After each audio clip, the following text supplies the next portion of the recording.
नमस्कार भक्तांनो, आज आपण एक अनोखी आणि प्रेरणादायी कथा ऐकणार आहोत। श्री स्वामी समर्थ यांचे आशीर्वाद आणि कुत्रा आणि गाय यांच्या संवादातून कसे जीवनाचे मार्गदर्शन मिळते हे या कथेच्या माध्यमातून कळेल। चला तर मग या दिव्य प्रवासाला सुरुवात करूया।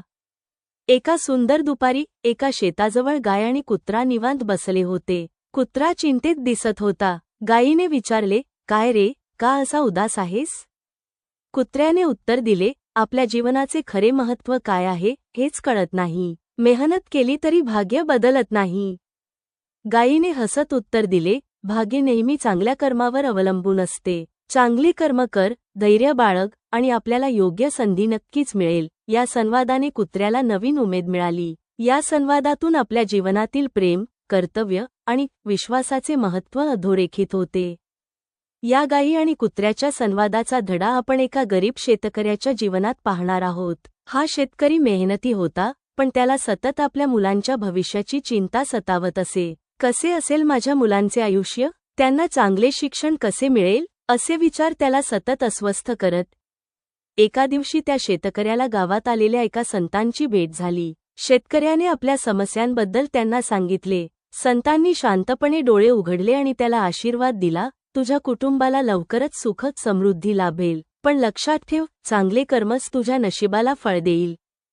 त्या दिवशी जंगलात शिकार करत असताना पाऊस पडू लागला आणि राजा एका झोपडीत थांबला। ती झोपडी त्या गरीब शेतकऱ्याची होती। शेतकऱ्याच्या कुटुंबाची परिस्थिती पाहून राजाला वाईट वाटले।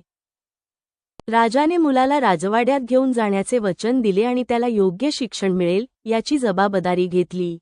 राजाने शेतकऱ्याच्या मुलाला पाहिले आणि त्याच्या हुशारीवर खुश झाला। त्याने त्या मुलाला राजवाड्यात नेऊन शिक्षण देण्याचा निर्णय घेतला। शेतकऱ्याच्या मुलाला राजाच्या मदतीने शिक्षण मिळाले। काही वर्षातच तो एक विद्वान आणि शूर योद्धा बनला। शिक्षणाच्या बळावर त्याने आपले जीवन पूर्णपणे बदलले।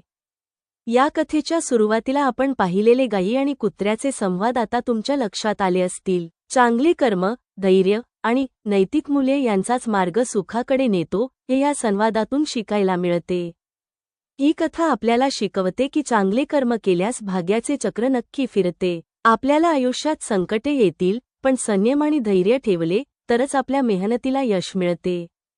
कथेतील शेतकऱ्याच्या मुलाने शिक्षण घेतल्यामुळे फक्त यश मिळाले नाही, तर संकटांवर मात करण्यासाठी त्याने धैर्यही दाखवले। योग्य शिक्षण आणि मुले आपल्याला प्रगल्भ करतात।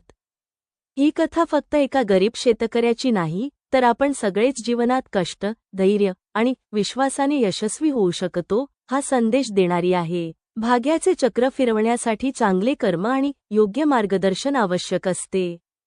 ही कथा तुम्हाला कशी वाटली ते आम्हाला कमेंटमध्ये नक्की कळवा। असेच आणखी भक्तिमय आणि प्रेरणादायी कथांसाठी आमच्या चॅनेल भक्ती भाव सागरला सबस्क्राईब करा, व्हिडिओला लाईक करा आणि शेअर करायला विसरू नका। श्री स्वामी समर्थ।